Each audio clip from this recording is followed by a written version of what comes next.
तो कहानी की शुरुआत होती है शिंजो नाम के जापान के एक छोटे से गांव से, जहां पर हम लोग कोमुगामी नाम के एक गैंगस्टर को देखते हैं जो कि आराम से अपने घर में अपने पंटर लोगों के साथ चाय नाश्ता कर रहा था।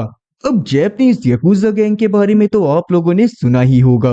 और रही बात कुमुगामी की, तो कुमुगामी भी याकुजा गैंग का ही लीडर था।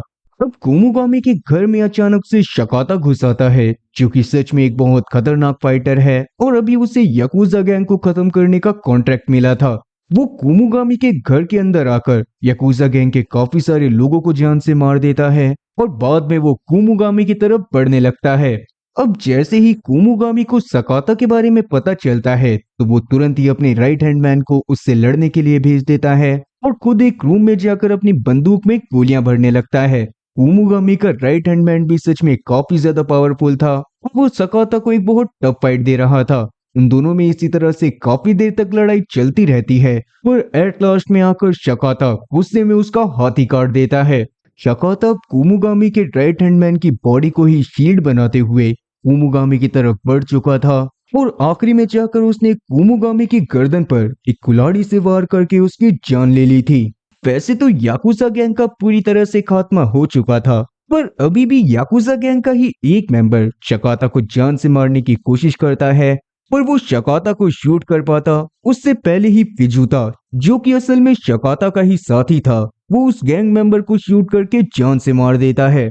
आगे जब शकाता और फिजुता यहाँ से बात करते हुए बाहर निकलते हैं, तो हम लोग जान पाते हैं कि ये शकाता का आखिरी मिशन था।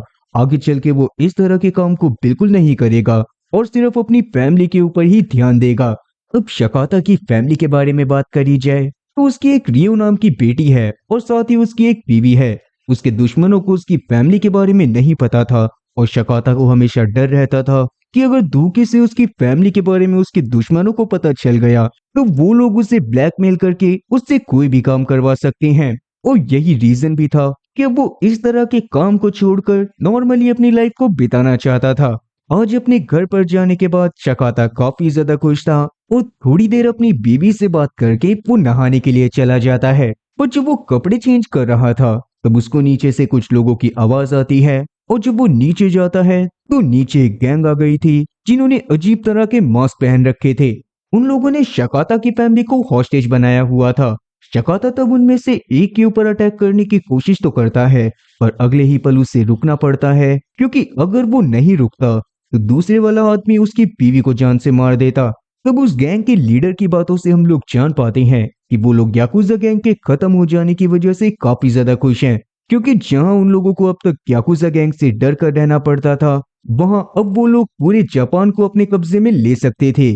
और क्योंकि सिर्फ शकाता ही ऐसा बंदा था जो कि आगे चलकर उनके लिए कोई मुसीबत खड़ी कर सकता था, इसीलिए ही वो शकाता को अभी पूरी तरह से खत्म करना चाहते थे।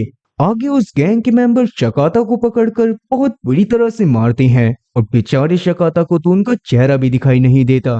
तभी अचानक से एक गोली की आवाज आती है और शकाता देखता है कि उसकी बीवी को उन लोगों ने शूट करके जान से मार दिया था।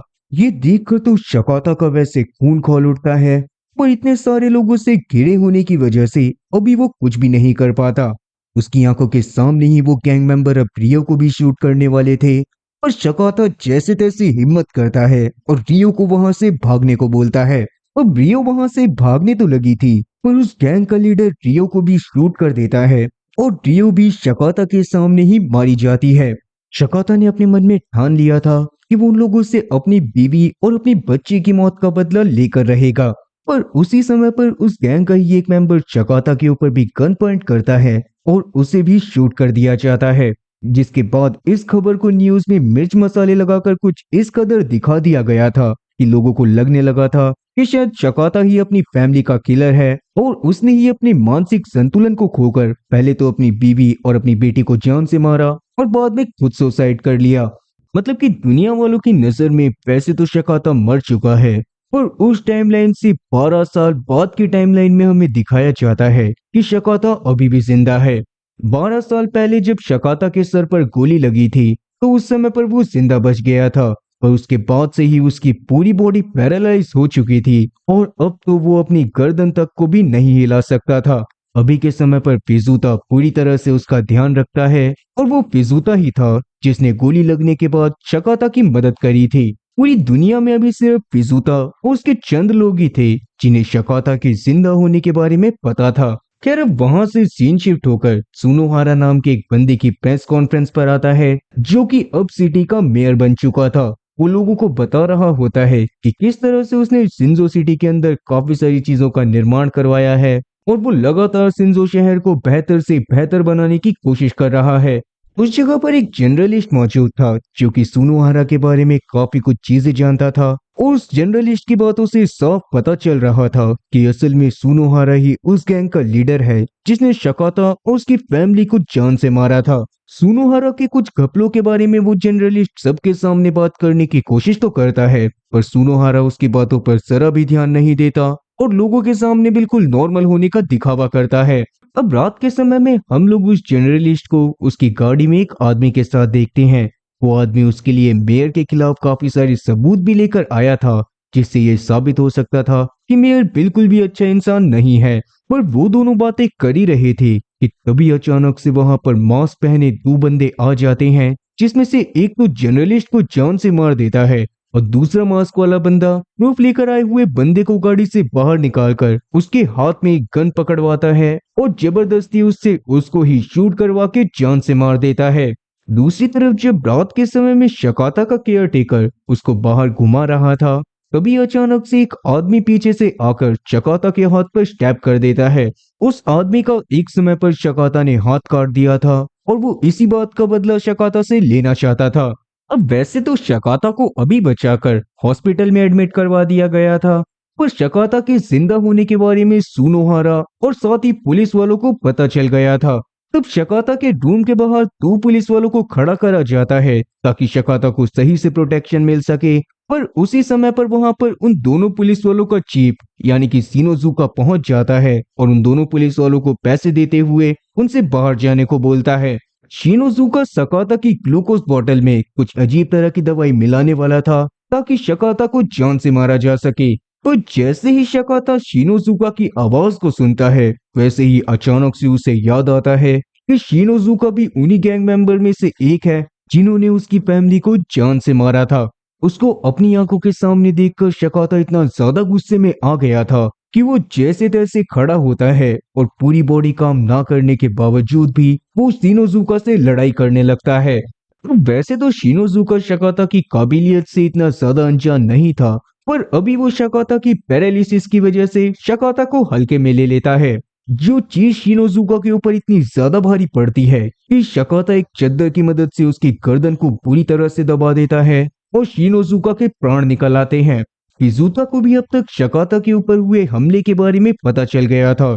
जल्दी से वो भागता हुआ हॉस्पिटल में आता है, पर हॉस्पिटल की गेट पर पहुंचते ही उसकी आंखें फटी की फटी रह जाती हैं। शकाता खुद ही अपने पैरों पर किसी डीमन की तरह चलते हुए बाहर आ रहा था और धीरे धीरे उसकी बॉडी रिकवर कर रही थी। शकाता को उस समय पर उस रात के विजन्स आ रहे थे जब उसकी आंखों के सामने एक एक करके उस गैंग मेंबर ने उसकी फैमिली को जान से मार दिया था।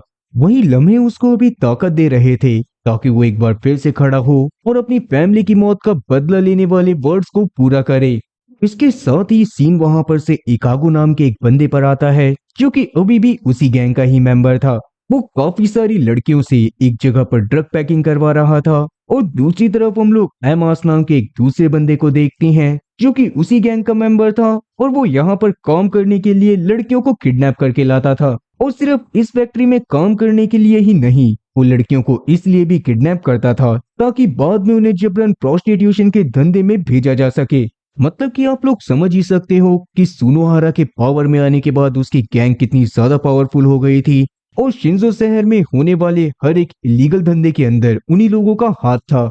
अब आगे हम लोग फिजुता को देखते हैं जो कि इकागो की फैक्ट्री के अंदर किसी की डेड बॉडी को अपनी वैन में लेकर आया था। वो डेड बॉडी किसी और की नहीं बल्कि शकाता की थी। इसका मतलब कि फिजुता भी अब उसी गैंग के साथ मिल चुका था और अभी उसने शकाता को जान से मार दिया था। शकाता की डेड बॉडी को एक कचरे के ढेर के अंदर फेंक दिया जाता है और फिजुता वहां से चला जाता है और उसके जाते ही शकाता उस कॉर्प पैक से बाहर आ जाता है। मतलब कि ये बस फिजुता और शकाता का एक प्लान था ताकि शकाता को इकागो की फैक्ट्री के अंदर लेकर आया जा सके। शकाता तब वहां पर इकागो के एक एक बंदे से लड़ाई करना चालू करता है, उन्हें बेरहमी के साथ जान से मारने लगता है। हिजुदा की गद्दारी की वजह से उसे सिक्योरिटी गेट पर रोक लिया गया था और सिक्योरिटी गार्ड उसे शूट करके जान से मारने वाला था। पिजुता की तब एक गोली लग तो जाती है, पर पिजुता अपनी गन को निकालता है और उस गार्ड को शूट करके जान से मार देता है। शकाता ने इकागो के काफी सारे लोगों को जान से मार दिया था, पर इकागो जैसे तैसे अपनी फैक्ट्री से बाहर आ जाता है और उसने पहले ही अपनी फैक्ट्री के अंदर काफी सारे बॉम्ब्स को प्लांट करा हुआ था। बाहर आकर वो शकाता को मारने के लिए अपने मोबाइल से ही एक डेटोनेटर को दबाता है, जिससे उसकी पूरी फैक्ट्री में एक बहुत बड़ा धमाका होता है। इकागो को अब लग रहा था कि उसने शकाता को जान से मार दिया है, पर उसी समय शकाता उसकी आंखों के सामने आ जाता है, जो कि धमाका होने से पहले ही फैक्ट्री से बाहर आ गया था। इकागो ने तब अपनी गन निकाल ली थी। वो शकाता को शूट करने ही वाला था कि पीछे से फिजुता अपनी गाड़ी लेकर आ जाता है और इकागो को एक ठोकर मारकर खत्म कर देता है। फिजुता उस समय पर खुद भी काफी ज्यादा घायल हो गया था और जल्दी ही वो भी मरने वाला था। मरने से पहले वो शकाता के सामने कन्फेस करता है कि उसकी वजह से ही शकाता की फैमिली मारी गई थी, क्योंकि 12 साल पहले उसने ही उन गैंग मेंबर को शकाता के घर का एड्रेस दिया था। ये बात सुनकर शकाता को इतना ज्यादा गुस्सा आता है कि वो फिजुता के बारे में सब कुछ भूल जाता है और तुरंत ही उसे शूट करके जान से मार देता है। शकाता की नजर तभी अचानक से इकागो पर पड़ती है, जो कि अभी भी जिंदा था और थोड़ी बहुत सांस ले रहा था।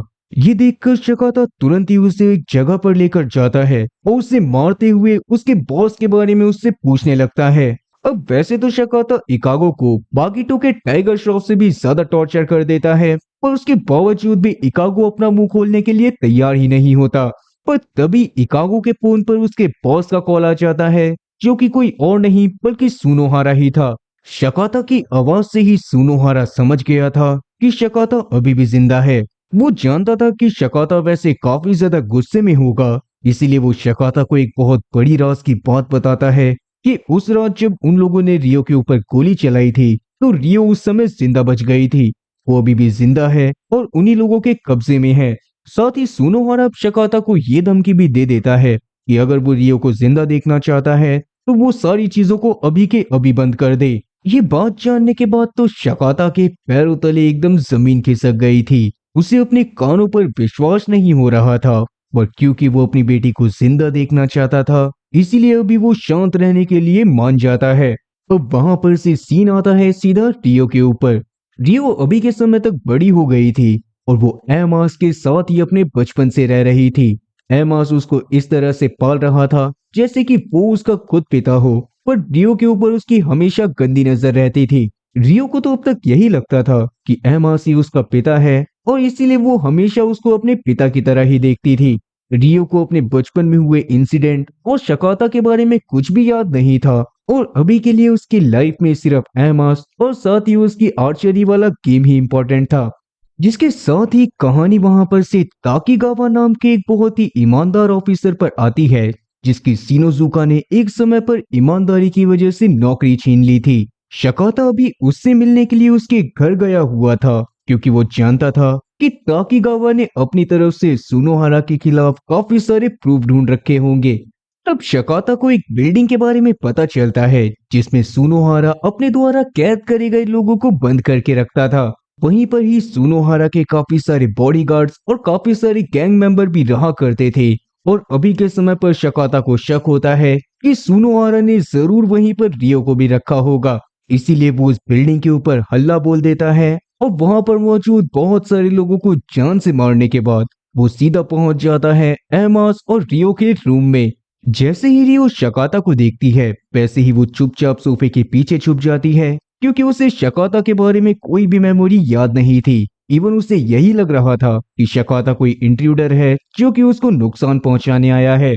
वहीं शकाता जब रूम में लगी रियो की काफी सारी फोटोज को देखता है, तो वो काफी ज्यादा इमोशनल हो जाता है और अभी के लिए उसे सुनोहारा और उसके साथियों पर बहुत ज्यादा गुस्सा भी आ रहा था।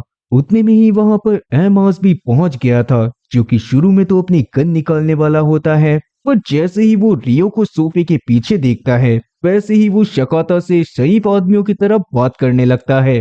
पर शकाता गुस्से में उसके ऊपर अटैक करना चालू कर देता है और तुरंत ही उसे ये बात भी पता चल जाती है कि उसकी बीवी को शूट करके जान से मारने वाला इंसान कोई और नहीं बल्कि अहमास ही था। ये बात याद आने के बाद तो उसके सर पर एकदम खून सवार हो गया था और अब वो और ब्रूटली अहमास को मारने लग गया था। लेकिन रियो, जिसको लग रहा था कि कोई इंट्रूडर आकर उसके पिता को मार रहा है, वो तुरंत ही अपने धनुष और तीर को निकालती है और एक एरो से शकाता की चेस्ट पर शूट कर देती है। अहमास ने भी तुरंत ही तब शकाता को बिल्डिंग से नीचे गिरा दिया था। पर जब तक वो शकाता को देखने के लिए बिल्डिंग के नीचे झांकता है, तब तक ताकीगावा शकाता को अपनी गाड़ी में बिठाकर वहां से फरार हो गया था। ताकीगावा ने शकाता को एक खाली जगह पर लाकर उसके घाव के ऊपर दारू उड़ेल दी थी ताकि वहां पर इन्फेक्शन ना हो। वो जैसे तैसे शकाता की मरहम पट्टी करता है, पर तभी अचानक से उसके पास सुनोहारा का कॉल आता है, जिसने शकाता की मदद करते हुए ताकीगावा को सीसीटीवी फुटेज में देख लिया था। तब शकाता सुनोहारा से बात करता है और सुनोहारा उसे रियो की जान बचाने के लिए एक बिल्डिंग में बुलाता है। शकाता भी तब अपनी बेटी की जान बचाने के लिए सबसे पहले तो अपने सभी हथियारों को इकट्ठा करता है और सीधा अपनी महंगी स्पोर्ट्स कार में पहुंच जाता है उस बिल्डिंग के अंदर। बिल्डिंग के अंदर जाते ही शकाता ने वहां पर मौत का नंगा नाच शुरू कर दिया था। उसने काफी सारे गैंग मेंबर को अलग अलग तरीकों से मारना चालू कर दिया था और वो बहुत ज्यादा ब्रूटली उनसे फाइट कर रहा था। पर उन गैंग मेंबर और शकाता के बीच में जो लड़ाई हो रही थी, उसमें कबाब में हड्डी बनने के लिए खुद अहमास पहुंच जाता है। उसने धोखे से शकाता के ऊपर अटैक कर दिया था, पर शकाता भी उससे एक टफ फाइट करता है और जैसे तैसे उसकी गुद्दी नापने के बाद उसे जमीन पर बिछा देता है। शकाता ने अहमास की एक आंख को ही फोड़ दिया था और बाद में अब वो लिफ्ट की मदद से सीधा पहुंच जाता है उस फ्लोर पर जहां पर रियो को रखा गया था। शुरू में तो जैसे ही रियो उसको देखती है, वैसे ही वो काफी ज्यादा डरने लगती है, क्योंकि अभी तक भी उसने शकाता को नहीं पहचाना था। पर शकाता उसको बताने की कोशिश करता है कि वो उसका पिता है, लेकिन वो इस चीज में कामयाब हो पाता उससे पहले ही किसी ने उसके सर पर वार करके उसे बेहोश कर दिया था। और आगे चलकर जब शकाता की आंख खुलती है, तो उसके सामने रियो, सुनोहारा और सुनोहारा के काफी सारे गैंग मेंबर मौजूद थे, जिन्होंने रियो और शकाता को घुटनों पर बैठा कर रखा हुआ था। अभी के समय पर सुनोहारा रियो को फिर से जान से मारने वाला होता है कि तभी अचानक से वहां पर एंट्री हो जाती है ताकीगावा की। उसके हाथ में एक थॉमसन गन थी, जिसकी मदद से वो सबके ऊपर अंधाधुंध गोलियां बरसाने लगता है और शकाता भी इस बात का फायदा उठाते हुए रियो को वहां से भागने को बोलता है। और क्योंकि शकाता ने रियो के बचपन में भी उसे भागने को कहा था, तो अब इस गजनी की औलाद को भी सब कुछ याद आ गया था। और साथ ही अब हमें एक पास्ट के सीन से ये भी पता चलता है कि जब रियो पहले के समय पर भाग रही थी और सुनोहारा ने उसकी तरफ फायरिंग करी थी, तो वो गोली जाकर रियो के टॉय पर लगी थी। रियो बस डर की वजह से बेहोश हो गई थी, पर बाद में उसे अहमास ने अपने पास रख लिया था। रियो तब जल्दी से भागकर ताकीगावा के पास चली जाती है और शकाता भी वहां पर मौजूद ओंगडो नाम के एक बंदे से लड़ाई करने लगता है। ओंगडो तलवार चलाने में काफी ज्यादा माहिर था और अभी वो शकाता से बहुत बुरी तरह से लड़ाई कर रहा था। शुरू में तो वो शकाता को गाजर मूली की तरह पेलता है, पर जैसे ही शकाता को याद आता है कि किस तरह से उन लोगों ने उसकी बीवी को जान से मार दिया था, वैसे ही शकाता काफी ज्यादा ब्रूटली ओंगडू को उठाकर फेंक देता है। अब जैसे ही सुनोहारा देखता है कि ओंगडू इतना ज्यादा घायल हो गया है, तो वो काफी ज्यादा परेशान होने लगता है और उसे काफी ज्यादा बुरा भी लग रहा था। ओंगडू असल में कोई और नहीं बल्कि सुनोहारा का ही जुड़वा भाई था और बचपन से उन दोनों को साथ में ट्रेनिंग दी गई थी।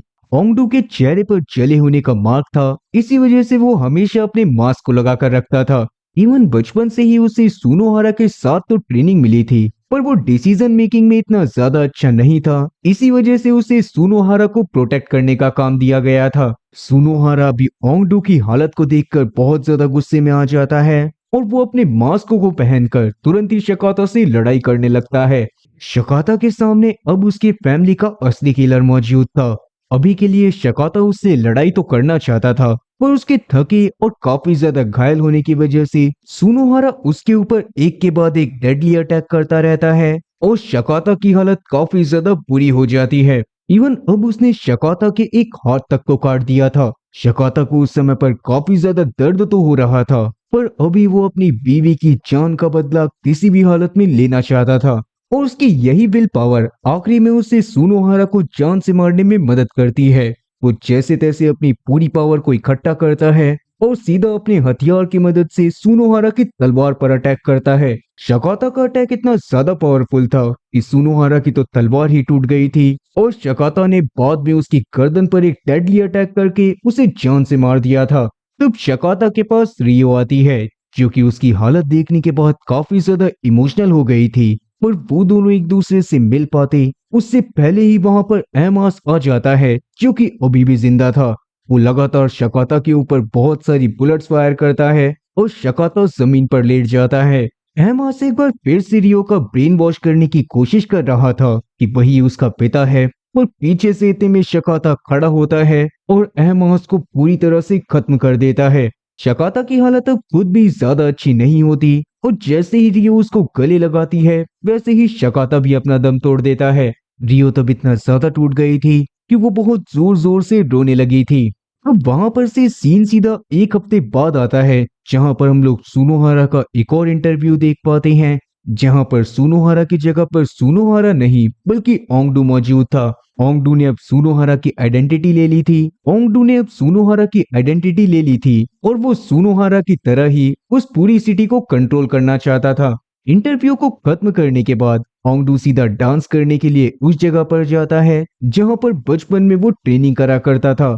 वहां पर वो डांस कर ही रहा था कि तभी अचानक से उसके एक एरो आकर लगता है। वो एरो किसी और ने नहीं बल्कि रियो ने चलाया था, क्योंकि वो अब अपनी फैमिली की मौत का बदला लेना चाहती थी। ओंगडू वो आखिरी आदमी था जो कि शकाता की बीवी की मौत के टाइम पर शकाता के घर में मौजूद था और इसीलिए रियो उसको मारने के लिए आई थी। अपने बदले को खत्म करने के बाद रियो वहां से चुपचाप चली जाती है और ये मूवी भी यहीं पर खत्म होती है। तो उम्मीद है कि एक्सप्लेनेशन अच्छी लगी होगी, और अगर एक्सप्लेनेशन अच्छी लगी हो तो चैनल को सब्सक्राइब करना और बेल नोटिफिकेशन को ऑल पर सिलेक्ट करना और वीडियो को भी लाइक करना। मैं ऐसी ही और मजेदार एक्सप्लेनेशन वीडियोस लाता रहूंगा। खैर तब तक के लिए टाटा और गुड बाय।